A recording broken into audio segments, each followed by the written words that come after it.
वही हिंदुस्तानी cotton yarn घूम के मस्कत जाती है और मस्कत से पाकिस्तान आती है, किसी और मुल्क जाती है और मुश्किल से ली जा रही है। इंडिया से फौरी तौर पर बॉर्डर खोलें।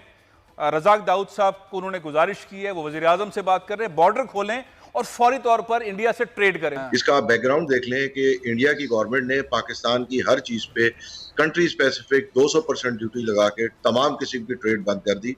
आपको याद होगा इसी वाक़ा से सीमेंट के ट्रक को धक्के मार के फेंका गया, ठीक है, नॉट लॉन्ग अगो। इंडिया से खोलना चाहिए। तो अगर किसी से भी माल मिला और इंडिया हमारा पड़ोसी। बात का सिनेरियो क्या है? यार्न अवेलेबल नहीं है, कॉटन अवेलेबल नहीं है। अब अवेलेबल नहीं है तो क्या होगा? और इस वक्त कॉटन नहीं है, यार्न नहीं है और इंडस्ट्री के लोग परेशान हैं। एप्टमा के चेयरमैन आसिफ इनाम कहते हैं कुछ भी हो जाए हिंदुस्तान से किसी सूरत नहीं लेनी चाहिए। अब वही हिंदुस्तानी कॉटन यार्न घूम के मस्कत जाती है और मस्कत से पाकिस्तान आती है, किसी और मुल्क जाती है और मुश्किल से ली जा रही है। एक जो सनतकार है उन हल्का कहता है कि इंडिया से फौरी तौर पर बॉर्डर खोलें। रजाक दाऊद साहब को उन्होंने गुजारिश की है, वो वज़ीर आज़म से बात कर रहे हैं, बॉर्डर खोलें और फौरी तौर पर इंडिया से ट्रेड करें। आंदा 2.5 साल में इनको क्या करना चाहिए ना, उसके लिए मैं आपको जरूर कहूंगा कि 2-4 तजावीज में आपके तहत जरूर देना चाहूंगा। नंबर 1 तो ये कि अभी आपने एक सवाल करा है कि भाई इंडिया से हमको जान लेनी चाहिए नहीं लेनी चाहिए। वो बड़ा दंगे वाला देखिए, बिजनेस मेरे पास अगर बिजनेसमैन मैं एक दुकान खोल के बैठा हुआ हूँ और अगर मेरे पास एक कस्टमर आएगा तो मैं उसका रंग, नजब, मजहब या उसकी कौमियत नहीं पूछूंगा। मैं तो कहूंगा अगर मुझे बिजनेस दे रहे हैं, यहाँ भी बिजनेस, उसने मुझे पैसा दिया, मैंने उसका माल से खोलना चाहिए। तो अगर किसी से भी माल मिला और इंडिया हमारा पड़ोसी है और ट्रेड होना चाहिए, और ट्रेड होगी तो हमारी भी एक्सपोर्ट उनको होगी, तो हमको मल्टीपल फायदा होगा। यानी कि हम एक तो इम्पोर्ट उनसे जान करके अपनी एक्सपोर्ट को बचा सकते हैं, एक पॉइंट ये हो गया, और दूसरा ये है कि हमारी भी मसनूआत उनके पास एक्सपोर्ट होंगी, ठीक है ना, इसके मार्केटिंग होनी चाहिए। आप क्या कहते हैं, हमें कॉटन यार्न हिंदुस्तान से कितनी जल्दी ले लेनी चाहिए या नहीं लेनी चाहिए? अगर लेनी चाहिए तो क्या तरीक़ेकार हो, नहीं लेनी चाहिए तो क्या तरीक़ेकार हो? आसिफ इनाम साहब। जी जनाब, लोग इसको बहुत सारी चीज को डायरेक्ट इंडिया और पाकिस्तान से कंपेयर कर रहे हैं। हाँ। इसका बैकग्राउंड देख लें कि इंडिया की गवर्नमेंट ने पाकिस्तान की हर चीज पे कंट्री स्पेसिफिक 200% ड्यूटी लगा के तमाम किस्म की ट्रेड बंद कर दी। आपको याद होगा इसी वाक़ा से सीमेंट के ट्रक को धक्के मार के फेंका गया, ठीक है, not long ago. Now there is no demand from in India कि वो पाकिस्तान को यार्न बेचना चाहते हैं, कॉटन बेचना चाहते हैं, बल्कि वहां मजाक उड़ाए इनकी ट्वीट्स का कि हम देंगे तो तुम लोगे रुई, हम देंगे तो तुम धागा लोगे। ये सियासतदान कह रहे हैं, वहां के एनालिस्ट कह रहे हैं, वहां के बिजनेसमैन कह रहे हैं।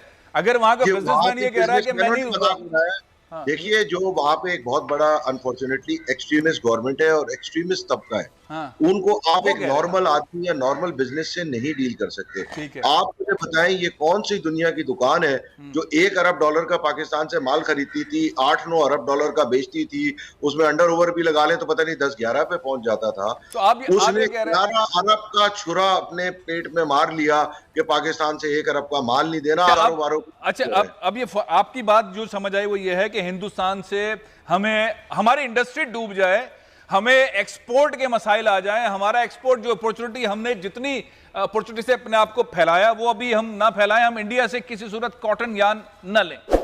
नहीं, देखिए मैंने तो हर चीज की बात की है, इंडिया से तमाम प्रोडक्ट पे पाबंदी लगी हुई थी, और दूसरी वजह यह है कि यहाँ पे बहुत सारी चीजें ड्रामा है।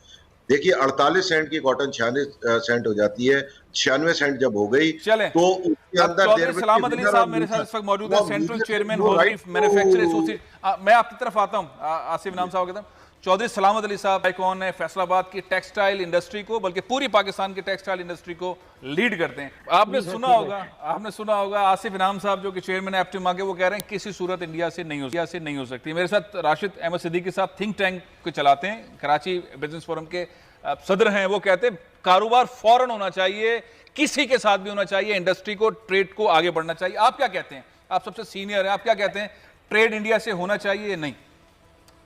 ट्रेड इंडिया से बिल्कुल होना चाहिए। ये एप्टमा वाले मुल्क को तबाह करना चाहते हैं, एक्सपोर्ट को तबाह करना चाहते हैं। इनका मोटिव ये है कि एक्सपोर्ट इंडस्ट्री या वैल्यू एडेड इंडस्ट्री जो है इनकी वजह से खत्म हो जाए।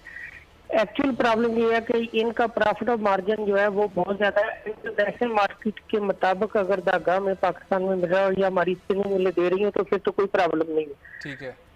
एक्चुअली ये ले रहे हैं 4-4, 5-5 हजार रुपया पर बैग का अजाफी प्रॉफिट। इनको प्रॉब्लम ये है कि अगर अजाफी प्रॉफिट इनका खत्म होगा तो ये उसी लेवल पे आए। इंडिया से यार्न लेना या किसी और मुल्क से लेना, इंडिया से इसलिए कह रहे हैं कि इस वक्त फ्रेट सर्विस जो है वो उसके रेट जो है दुनिया में इंक्रीज कर गए हैं। हाँ। जो चाइना से पहले $1,000-1,200 में हमें कंटेनर आ रहा था, वो आजकल $4,000 में कंटेनर आ रहा है जी। या तो गवर्नमेंट उसको सब्सिडाइज कर रहे हैं, हम दुनिया से कहीं भी यार्न ले लें, इंडिया को लाजमी नहीं है। इंडिया से इसलिए कह रहे हैं कि वाघा बॉर्डर के थ्रू 3 दिन में यार्न जो है पाकिस्तान में पहुंच जाएगा। ओहो। और इंटरनेशनल लेवल के ऊपर जो भी फील्ड चल रहा है, जो भी रेट चल रहा है, इस वक्त 80 क्लोज हुआ है न्यूयॉर्क, ये 94 नहीं हुआ, 87 सेंट हुआ। रुई की प्राइसेस नीचे आई हैं पिछले एक हफ्ते में, 92, 94 से नीचे आ गई हैं, अब 86, 87 के ऊपर है। प्रॉब्लम ये है कि इंडिया से अगर यार नहीं आएगा तो चेन इंडस्ट्री है, जितने बाहर हमारे पास हैं वो सारे टूट जाएंगे। हम चाहते थे कि ये जो धागा इनडायरेक्ट आ रहा है उसको रोक कर वाघा बॉर्डर के थ्रू क्यों ना ले लिया जाए। सस्ता वाघा पड़ेगा। बॉर्डर के थ्रू आप लेंगे तो 2-3 दिन में आपके पास यार पहुंच जाएगा और उसके ऊपर इतनी कास्ट नहीं आएगी। इस वक्त फ्रेट की कास्ट बाई सी की बहुत ज्यादा इंक्रीज हुई है। साहब, जितना मैं भी एक बिजनेसमैन हूँ, आप भी एक बिजनेसमैन है, अगर बिजनेसमैनों को अगर वो एक्सपोर्टर है, अगर उसको इंडिया से इंपोर्ट करके अगर ₹1 महंगा पड़ेगा तो वो पाकिस्तान का। आप मुझे बताएं कि इंडिया पाकिस्तान से क्यों नहीं इंपोर्ट कर रहा? अच्छा, आप ऐसा करते हैं कि अख्तर इस्माइल साहब हमारे साथ मौजूद आपसे इसलिए इंपोर्ट नहीं कर रहा है कि पिछली जितनी गवर्नमेंट थी उन्होंने इन तमाम चीजों के साथ बड़ा सत्यानाश इस तरह मारते थे कि जब वो कॉटन जब जिनर उन्होंने पाकिस्तान स्पेसिफिक ड्यूटी लगाई। बिल्कुल नहीं, मैं आपको एक बात बताता हूँ ना, जितने जिनर से सर सुने सही, जितने जिनर से जब वो कॉटन लगाते थे तो गवर्नमेंट, आपको पता है कि इंडिया ने पाकिस्तानी मसनूआत बैन की हुई है, आयाना में जवाब दे। सर इंडिया की मुझे देखें, उन्होंने लाख बैन करी हो, आप उनकी मईशत आपकी वजह से तबाह नहीं हो रही, लेकिन अगर आज आपके पास जान और काटा नहीं होगा तो आप